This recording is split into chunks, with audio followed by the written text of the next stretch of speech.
มาแล้วลูกพี่เสือของถือไว้แล้วโอ้ทนายสุดที่เท่าไรเนี่ยคู่เนี่ย38,000 บาทครับว้าลูกแม่บ่ลูกแม่ป๋าพี่น้องแดงเป็นที่พ้นสูงครับราคาห่วงเนี่ยนะราคาห่วงราคาขายแล้วคนละยางพี่น้องบอกกันเลยลูกพี่เลยเสือวิไลฟาร์มครับผมเสือวิไลฟาร์มครับมาแล้ว38,000ครับเบิ่งผลงานครับเบิ่งผลงานมาทันนี่ดีครับราคาง่วงเงินแสนครับ38,000แม่ลูกครับ38,000ครับผมเบิ่งลูกกันครับ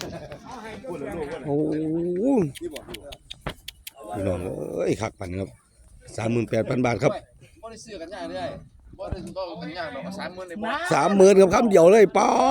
ดลงรถปุ๊บให้เลยครับเ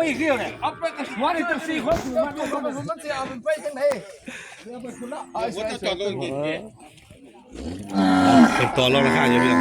ต่ออยู่เอามันมาได้